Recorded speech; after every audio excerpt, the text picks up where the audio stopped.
Ambil alih kepemimpinan. Ambil alih kepemimpinan DPR. Ambil alih kepemimpinan DPR. Ambil alih. Ambil alih.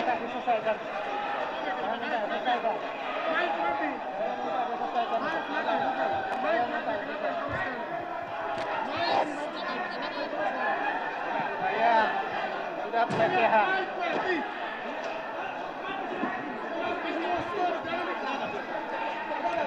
Mike bukan urusan saya. Tidak boleh. Ini sama.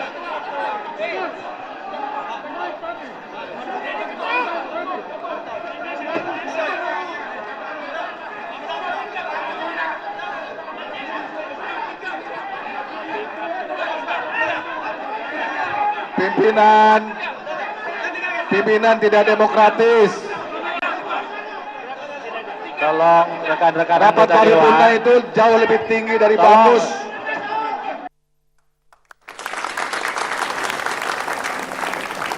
Pak Marzuki, kasus Senturi, di mana kredibilitas Bapak sebagai pimpinan DPR dipertanyakan banyak orang, dianggap sebagai tameng pembela kepentingan Partai Demokrat. Tanggapan Bapak? Memang dinamika Senturi itu luar biasa. Pimpinan sudah sepakat pada awal kita dilantik bahwa kita melepaskan baju kita. Saya baju biru saya lepas, Mas Pram baju merah dilepas, Golkar, Mas Priyo lepas baju kuning dan seterusnya. Kita sepakat bahwa kita harus sebagai negarawan dan itu kita sepakati di awal. Yang terjadi adalah sebaliknya. Pada saat kasus Senturi, rupanya kesepakatan ini hanya kesepakatan politis, ya. Setiap saat bisa berubah. Saya singgung juga kepada teman saya, Mas Priyo, ya kita harus tetap konsisten. Tapi karena perintah partai, saya paham itu apa yang harus mereka lakukan. Yang jelas saya melakukan ada aturan-aturan yang saya pegang, sehingga tidak mungkin orang mampu untuk membikakan saya. Tapi kemudian ada sebagian orang yang menyatakan bahwa Bapak kelihatan gugup karena kelihatannya arahnya akan dibawa ke keputusan yang tidak menguntungkan buat Partai Demokrat. Karena itu cepat-cepat Bapak ketok palu untuk Oh, menutup. tidak ada masalah itu. Saya memimpin, saya sebagai negarawan, saya memimpin paripurna bukan hanya satu kali itu. Biasanya saya sangat demokratis, terbuka, berikan kesempatan kepada semua, manakala dia masih dalam agenda yang disepakati. Bapak waktu itu merasa gagal nggak sih sebagai pimpinan? Tidak. Dan itu saya sampaikan kepada wakil-wakil semuanya. Pada saat kita rapat pimpinan, setelah acara itu selesai, saya sampaikan, mereka menyayangkan saya, karena paripurna adalah tertinggi. Saya jelaskan bahwa agenda sudah kita sepakati di paripurna pada saat kita buka sidang. Lalu agenda selesai, ada keinginan-keinginan untuk merubah agenda, saya harus punya sikap. Bapak sempat dilempar air waktu itu. Kalau andai kata air itu kena di badan saya pasti bekakan. Tapi karena dia dilempar ke bawah, saya anggap itu sebagai sesuatu yang tidak ada artinya. Dan Bapak seperti biasa memaafkan tapi tidak melupakan orangnya. Betul, saya tidak pernah melupakan, tapi saya telah memaafkan. Makanya saya tidak memproses apapun persoalan-persoalan yang telah terjadi. Masih dalam kapabilitas Bapak sebagai Ketua DPR, kita saksikan cuplikan berikut. Calon tersebut sudah disetujui oleh pimpinan DPR, sehingga kami mau tidak mau harus menyetujui. Itu opini yang ingin dibangun ke publik, kan begitu. Ini sangat merugikan independensi daripada DPR itu sendiri. Jadi mosi tidak percaya ini dimaksudkan untuk mengingatkan kepada pimpinan DPR untuk tidak mengulangi lagi perbuatan tersebut. Apabila pimpinan DPR melakukan pelanggaran-pelanggaran. Dan ini memang diatur sanksi-sanksinya mulai dari teguran tertulis, teguran lisan, pemberhentian sebagai alat pimpinan alat kelengkapan atau pimpinan DPR, dan pemberhentian sebagai anggota DPR. Pimpinan DPR untuk pertama kalinya diberi mosi tidak percaya, dianggap melanggar dan mau diajukan ke Badan Kehormatan. Karena seharusnya sebelum ada fit and proper yang betul memanggil Pak Timur Pradopo saat itu calon Kapolri, tidak boleh ada pertemuan, ada pat-pat gulipat nanti sebelumnya, bisa dianggap seperti itu. Tanggapan Bapak? Ada dua hal yang dipersoalkan. oleh teman-teman dari Komisi 3. Pertama, mereka menyatakan saya melanggar tata tertib tatkala saya membacakan surat dari Presiden. Satu. Yang kedua, kita disalahkan karena kita menerima calon Kapolri. Itu yang kedua. Saya ingin menjelaskan yang pertama. Bahwa surat dari Presiden kepada Ketua DPR, saya sudah hampir 30 tahun bekerja, sifatnya biasa, tidak ada klasifikasi rahasia. Mereka mungkin lupa ada undang-undang keterbukaan informasi publik.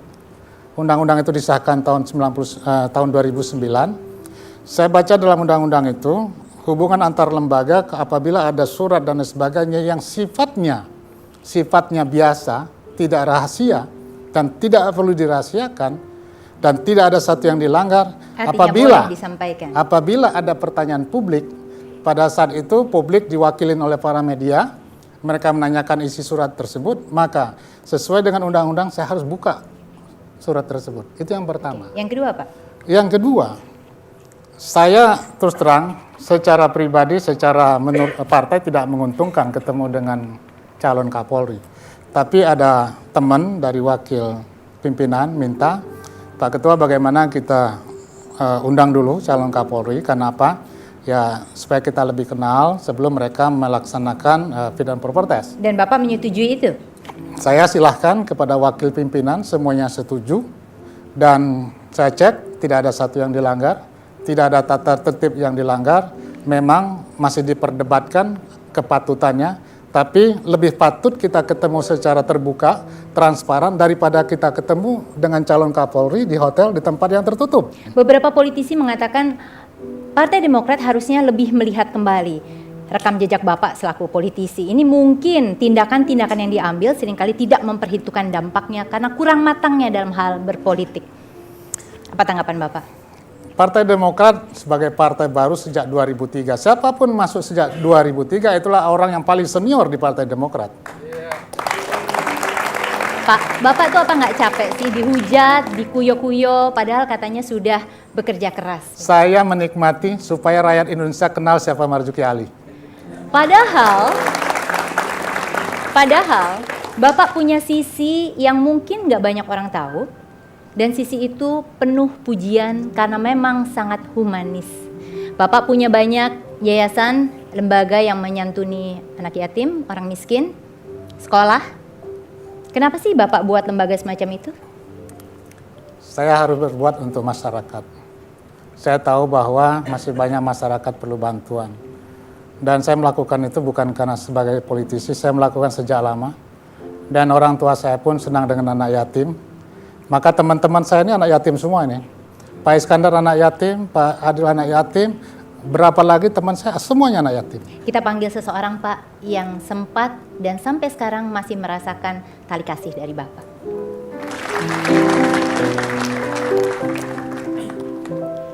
Selamat malam Ibu Mariati. Ini salah satu anak asuh, bahkan Bu Mariati mengatakan jadi anak angkatnya Pak Marzuki. Diantar dengan suaminya Pak Ansori. Silahkan. Bapak masih berhubungan terus dengan Bu Mariati sampai saat ini? Sampai saat ini. Gimana ceritanya waktu itu? Pertama kali ketemu, apa yang buat Bu Mariati spesial di mata Bapak? Saya banyak.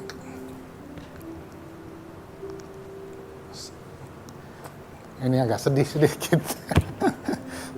Saya itu mudah sedih. Saya itu nggak bisa lihat orang susah.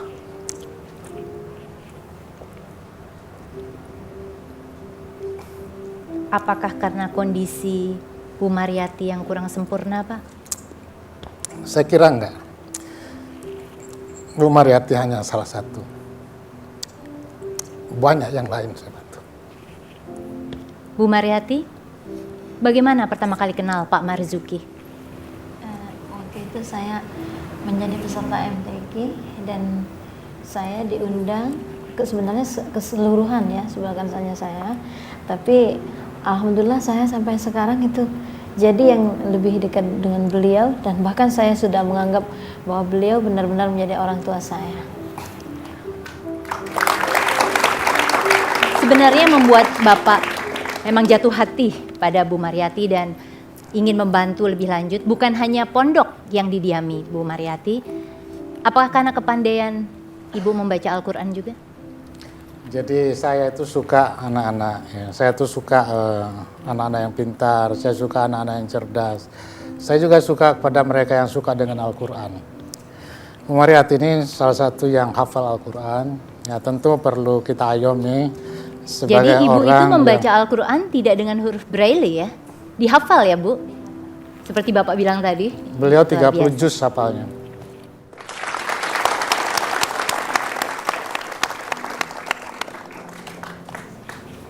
Nah, waktu Bu Mariyati mau naik haji, katanya ada kisah khusus itu, sehingga Bapak menyempatkan diri datang ke tempatnya Bu Mariyati yang jauh dari Palembang ya. Gimana ceritanya Bu?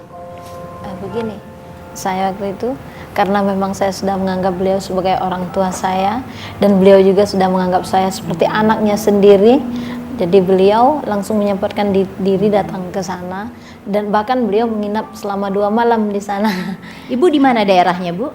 Saya tinggalnya di Semendau sana, Muara ini masuk lagi. Itu dari Palembang berapa jam? 8 jam, sekitar 8 jam atau lebih. Apa yang Bapak katakan? Waktu itu beliau janji, katanya kalau saya mau nikah, beliau mau nginap di tempat saya 1 minggu. Tapi secara kebetulan waktu saya nikah itu nggak dilaksanakan di tempat saya lagi. Saya tinggal di Indralaya dan waktu itu beliau sangat sedih karena beliau nggak sempat hadir karena beliau lagi bertugas di Nusa Tenggara Timur. Jadi ibu aja yang hadir. Bahkan waktu itu saya belum datang ke pondok, ibu sudah ada yang hadir di situ. Sudah duluan hadir. Jadi gini, Bu Mariyati ini di antara para penghafal Quran. Banyak ya para penghafal Quran. Ya saya ada rezeki, saya salurkan. Kepada yang hafal 30 juz saya salurkan, yang 20 juz saya salurkan. Kepada mereka yang mau sekolah, 10 juz saya sekolahkan mereka sampai SMA, SMP, 20 juz sampai 10 juz sampai SMA. 20 juz dia sampai S1. Kalau mereka mau melanjutkan sekolah di luar juga, ada yang ke Mesir juga saya berangkatkan. Ya, karena untuk apa lagi uang yang kita miliki kecuali untuk kepentingan anak-anak kita. Dan ya anak-anak bangsa ini perlu banyak bantuan. Pemirsa, 1 jam lebih dekat, segera kembali dengan kisah cobaan yang diberikan Tuhan pada keluarga Marzuki Ali.